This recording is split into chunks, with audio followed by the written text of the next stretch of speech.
सामान्यतः सर्वासु अष्टानिकासु हमारी उद्घोषणा क्या करना, जीव हिंसा नहीं करना, हमारी प्रवर्तना करना, विस्तार से 28 का बता रही है, पर्यूषण का नहीं है ये, 28 का है। विस्तार से जिन मंदिर में महोत्सव करो, जिन मंदिर में जाओ, स्नात्र पूजा पढ़ाओ, 8 प्रकार की पूजा पढ़ाओ, कुछ छोटा मोटा महोत्सव करो, जैसा भी आपकी शक्ति उसके अनुसार महोत्सव करो। और फिर घर में क्या नहीं करना चाहिए, खंडन, दलन, पीसन, भूमि पूजन, वस्त्र धोना आदि। फिर आप करते कि नहीं करते हो, करते हो कि नहीं करते हो? अष्टमी के दिन, दूज के दिन, चतुर्दशी के दिन करते कि नहीं करते हो? बाबूजी कहे करो, याद ही नहीं रहे, तिथियों का नहीं याद रहे मैंने, तिथियों तो रिवाज ही गए पर हमारे जीवन थी निकल ही गया है, तारीख याद रहती है।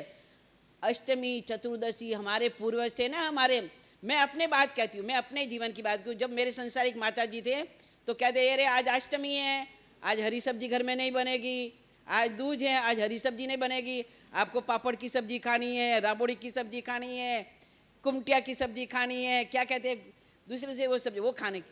तो कहते क्यों भाई, हमको तो नहीं भाता है कि नहीं, आज अष्टमी है, आज चतुर्दशी है, आज पंचमी है, आज दूज है, हमारे घर में ये नहीं, छेदन भेदन हम नहीं करेंगे, कपड़े भी नहीं धोएंगे। अगर अभी पहले समय था घर में घंटी चलाते थे या चक्की पर पिसाने जाते तो कहते नहीं, अष्टमी आने वाली है, चतुर्दशी आने वाली है, पंचमी आने वाली है, आटा अगर तैयार करना है तो गेहूं को पहला पिसा दो। ये विवेक था। लेकिन आजकल हमारे में ये विवेक, बाबूजी रेडीमेड मिले, आटो ही रेडीमेड मिले, अब वो 15 दिन रो है के बीच में बाबूजी डेट लिखी उड़ी है। लो कितने हम प्रमादी बन गए, कौन गेहूं ला करके घर में चुगे, कौन पिसाए, कौन करे, कितने प्रमादी। अब वो रेडीमेड बनाए, आपको पता है उसने चुगा था, गेहूं को साफ किए थे, आपको पता है, आप सब कुछ अंदर। तो ये हमारा प्रमादपना है। तो ज्ञानी भगवान यहाँ पर कहते हैं पर्व तिथियों में ये भी बंद करना चाहिए, ब्रह्मचर्य व्रत का पालन करना चाहिए। इस तरह से पर्व, अब वो अष्टानी का पर्व है वो कितने हैं, तो यहाँ पर बताया, दोए सास जत्ता हो तथे का होई चित्त मासम्मी 28 आदि महिमा बिहा पूनम असीने मासे एहाओ दो वी सासय जताओ करंती सब्ब देवामी नंदीश्वरमी खयरा नराय नियेसु ठाणेसु तह चौमासीय तिग्गम पज्जो वसनाय तह यह चक्कम जिन धम्म दिखम केवल निवाईसु असासई। इसमें है 6 अठाया बताई है। 6 अठाई में 4 तो होती है अशाश्वती और 2 होती हैं शाश्वती। 3 चौमासी संबंधी, फाल्गुन चौमासी, आषाढ़ चौमासी, कार्तिक चौमासी। जैसे फाल्गुन चौमासी का मतलब होली आने वाली होती है ना, होली आपको ये तो पता है, होली आने के पहले 7म से 8म से छठ से ऐसे जो भी तिथि है क्षय वध घट का देख करके, तो वहाँ से हमारे 8 दिन हो जाते हैं, ये अष्टानी का। तो फाल्गुन अष्टमी अष्टाई, कार्तिक अब जैसे चौमासा उठने वाला होगा ना तो उसके 8 दिन पहले से, चाहे वो सप्तमी आए, चाहे वो छठ भी आए, चाहे वो 8म भी आए, वध घट तिथि के अनुसार, तो वहाँ पर भी हम 8 दिन तक यानी चतुर्दशी तक ये 8 दिन होते हैं। फिर हमारा आषाढ़ी जब चौमासा लगने वाला होता है तो उसके 8 दिन का। इस तरह से 3 चौमासी अठाया होती है। कितनी होती हैं, समझ में आ गई बात मेरी, आ गई समझ में? 3 कितनी होती हैं, कितनी होती हैं, कौन कौन सी? फाल्गुन चौमासी, आषाढ़ चौमासी और कार्तिक चौमासी। और एक होती है पर्वादिराज पर्यूषण संबंधी, एक होती है पर्वादिराज पर्यूषण संबंधी। ऐसे 4 अठाया हैं। ये अशाश्वती यानी कि सदाकाल नहीं, ये भरत क्षेत्र और महाविदेय है। अभी आपको ये बताए कि अब आपको ये बताए कि ये 6 अठाया हो, 4 अठाया होगी और 2 होती है शाश्वती जो नवपद की ओली की आती है, आशोज मास की और चैत्र मास की। ये नवपद ओली होती है हमारी, शाश्वती होती है। और बाकी क्या होता है, क्या होता है? जन्म कल्याणक, दीक्षा कल्याणक, केवल ज्ञान कल्याणक, चैवन कल्याणक, निर्वाण कल्याणक, ये 5 कल्याणक के अंदर अपन ही मनाते ऐसा नहीं, हम ही मनाते ऐसा नहीं, मनुष्य और मनुष्य नहीं, नर और नारी, श्रावक और श्राविका मनाए ऐसा नहीं है, उनको तो मनानी ही चाहिए। लेकिन देवलोक में रहने वाले देवता, देवलोक में रहने वाले देवता 4 प्रकार के देवता है। कितने प्रकार के? कौन कौन से? कौन कौन से? वैंतर, वैंतर, भुवनपति, ज्योतिष और वैमानिक, ये 4 प्रकार के देवता है। ये चारों प्रकार के देवता परमात्मा का जन्म कल्याणक हो, चयन कल्याणक हो, दीक्षा कल्याणक हो, या केवल ज्ञान कल्याणक हो, या निर्वाण कल्याणक हो, ये कहा जाते हैं। अब यहाँ नहीं आते हैं, या तो कौन आएगा गंदगी के ढेर में? हमारे मन की कितनी गंदगी, हमारे शरीर की कितनी गंदगी, समय के अनुसार परिवर्तन हो गया, तो वो नंदीश्वर द्वीप में जाते हैं। नंदीश्वर द्वीप में जा करके वो परमात्मा की क्या करते हैं? भक्ति करते हैं। नंदीश्वर द्वीप के अंदर एक 52 जिनालय का मंदिर है, वहाँ पर शाश्वत प्रतिमाएं हैं, और वो शाश्वत प्रतिमाओं में जाकर के वहाँ क्या करते हैं? भक्ति करते हैं। अब नंदीश्वर द्वीप का है 5 भरत, 5 ऐरावत ऐसे, और 5 महाविदेह, ये 15 कर्म भूमि है। उसमें 5 भरत और 5 ऐरावत, यहाँ पर सदाकाल तीर्थंकर नहीं होते।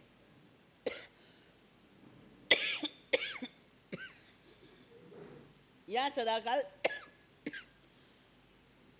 पानी देना, सदाकाल तीर्थंकर नहीं होते हैं, काल की मर्यादा है। जैसे पहले आरे में, दूसरे आरे में, तीसरे आरे के अंतिम में आते हैं और चौथे आरे तक रहते हैं। लेकिन महाविद्या क्षेत्र के अंदर सदाकाल तीर्थंकर का विचरण होता है। श्रीमंदिर स्वामी आदि 20 तीर्थंकर होते हैं, और वो हो जाएंगे तो दूसरे हो जाएंगे, तो ऐसे सदाकाल विचरण है। अब 2 शाश्वती जो नपद ओली हैं, ये 4 तो भरत और ऐरावत क्षेत्र को लेकर के है, लेकिन 2 जो शाश्वती ओली हैं, नपद की ओली है, वो सभी क्षेत्र में होती है। चाहे भरत क्षेत्र हो, चाहे महाविद्या क्षेत्र हो, चाहे ऐरावत क्षेत्र हो, इन 15 ही कर्म भूमियों के अंदर ये नपद की ओली होती है। इसलिए इसको क्या माना गया? शाश्वत माना गया। और इस शाश्वत ओली के अंदर 4 प्रकार के देव नंदीश्वर द्वीप में जाते हैं। अभी आपको पता है नंदीश्वर द्वीप कहाँ आया हुआ है? तो एक समुंदर, एक द्वीप, एक समुंदर, जैसे लवण समुद्र, फिर एक द्वीप, धातकीखंड द्वीप, फिर समुंदर, फिर द्वीप, फिर लवण समुद्र, फिर द्वीप, ऐसे 8वां जो द्वीप है वो हमारा कौन सा है? नंदीश्वर द्वीप है। और उस नंदीश्वर द्वीप में 52 जिनालय मंदिर है, 52 मंदिर है। वहाँ पर हमेशा हमेशा ऋषभ, चंदानन, वारी, सेन और वर्धमान, ये 4 नाम के तीर्थंकर हमेशा रहते हैं। इसलिए उन नामों की भक्ति करते, उस तीर्थंकरों के नाम की, इसलिए वो शाश्वत है। तो ऐसे तो इस 28 में जा कर के वो करते हैं, इसलिए हमारे यहाँ पर 5 तीर्थ। अभी यहाँ पर बताया, अभी यहाँ पर वर्तमान में पर्वादिराज पर्व पर्युषण, पर्वादिराज पर्व पर्युषण संबंधी आज हम कर्तव्य का विवेचन करेंगे। वैसे तो इन 3 28 के अंदर भी हमको हमारी प्रवर्तना करना ही चाहिए, यानी कि जीव दया का पालन करना ही चाहिए। लेकिन हमारा बस नहीं चलता है जैसे राज्य की तरफ से, तो हम जितना बन सके उतना करें। हर जगह तो हम कसाई खाना बंद नहीं करा सकते, लेकिन जितना बस चले, जितना हमारा चल सकता है उतना हमें कराना चाहिए। और ये भी दलना कुटना भी हमें नहीं करना चाहिए, और हमें जिनेंद्र मंदिर के अंदर महोत्सव भी करना चाहिए। अब इस पर पर्युषण संबंधी आएगा। तत्राद्य सर्वत्र मारी परिवर्तना विदेह, द्वितीय कृत्य साधर्मिक वात्सल्य, तृतीयम परस्पर क्षमापण, चतुर्थम अष्टम तप आराध्यम, पंचम चैत्य परिपाटिक कर्णम। अब 5 कर्तव्य है। अब ये किसके संबंधी हैं? पर्वादिराज पर्व पर्युषण संबंधी 5 कर्तव्य का विवेचन अब हम प्रारंभ करते हैं। तो उसमें पहला है हमारी घोषणा, हमारी घोषणा यानी कि जीव दया का पालन करना। दूसरा है साधर्मिक वात्सल्य। तीसरा कर्तव्य परस्पर क्षमापणा। चौथा कर्तव्य अठम तप और पांचवा कर्तव्य है चैत्य परिपाटी। ये पांचों ही कर्तव्य यथाशक्ति हमें करना ही चाहिए। इसका विवेचन दिया है यहाँ पर। हमारी परिवर्तना यानी कि जीव दया का पालन है ना, ये भी बाद में बताया जाएगा। इसके पहले साधर्मिक का लिया है। साधर्मिक कार्चनम सर्वहि क्रियताम वा यथाशक्तिम कार्यम साम्य धर्मानो हुई प्राये दुष्प्राप्या। साधर्मिक यानी कौन? जो समान धर्मी होता है। हमारा जो समान धर्मी होता है वो क्या कहलाता है? साधर्मिक कहलाता है। तो उसकी भक्ति हम कैसे करें? सर्वे मिथ सर्व संबंधा लब्ध पुविनम। साधर्मिक आदि संबंध लब्धारस्तु नितः क्वचितः। सब आत्माओं के साथ माता पिता पुत्र पत्नी का संबंध कितनी बार बना? मन थका भी माँ बनाने में, बाप बनाने में, पत्नी बनाने में, बहन बनाने में, भाई बनने में, मामा मामी बनने में, चाचा चाची बनने में मन थका नहीं। अनादि काल से ये हमारे संबंध चलते आ रहे हैं, अनादिकाल से चलते आ रहे हैं। और पता नहीं जब तक हमारा संबंध संसार में रहेगा तब तक क्या करेगा, ये संबंध चलेगा। ये संबंध कोई नया नहीं है। हमको लगता है अरे मेरे पापा बने हैं, ये मेरी माँ है, ये मेरे भाई है। भक्ति करनी चाहिए, ये मैं नहीं कहूँगी कभी, क्योंकि उन्होंने हमें क्या दिया है? तन दिया है। माता पिता की कृपा से हमें क्या मिला है? शरीर मिला है। अगर वो गर्भ में ही हमको मार देते तो क्या हमारा शरीर रहता? अगर माँ दुष्ट बन करके घर में भी हमारा गर्भपात कर लेती तो ये शरीर होता हमारे पास? नहीं होता। नहीं, उपकार है।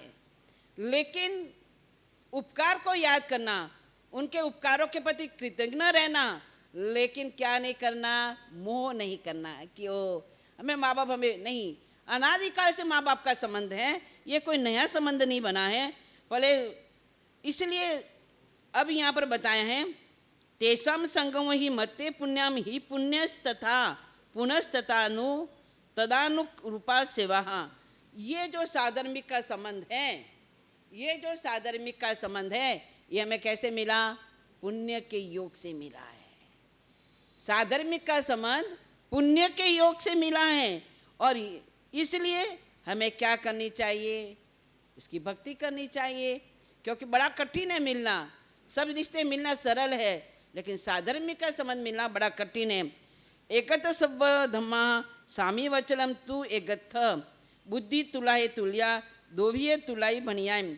यहाँ पर ज्ञानी भगवंत कहते हैं, शास्त्रकार कहते हैं कि तुम्हारी बुद्धि का एक तराजू बना दो। आपकी बुद्धि का एक तराजू बना दो, और तराजू के दो पलड़े में, एक पलड़े में सारी समाई प्रतिक्रमण पूजा नौकारसी का पचकान एकासना का पचकान आंबिल का उपास जो भी नौका में सारी तपस्या है, सारा कुछ रख दो। और एक पलड़े में क्या रखो? साधर्मिक भक्ति रखो। ऐसा क्यों कहा भाई? ऐसा क्यों कहा? ले उपास करना कोई सरल है? उपास करना सरल है? भूखा मरना सरल है? माला फेरना सरल नहीं? क्यों कहा? तो उन्होंने कहा स्पष्ट है कि जिनेश्वर देव के शासन में साधर्मिक की सेवा को बहुत अधिक महत्व दिया है। इस निविधान का पालन करना मुमुक्ष आत्माओं के लिए अनिवार्य है। इसलिए साधर्मिक हमारे देव तुल्य है, क्योंकि वो साधर्मिक, वही तो हमारा साधर्मिक है। चाहे वो तीर्थंकर की आत्मा हो सकती है, चाहे वह गणधर की आत्मा हो सकती है, निकट भविष्य में मोक्षगामी आत्मा हो सकती है, कोई आचार्य भगवंत की आत्मा हो सकती है। इसलिए अवश्य में हमें क्या करनी चाहिए? साधर्मिक भक्ति करनी चाहिए।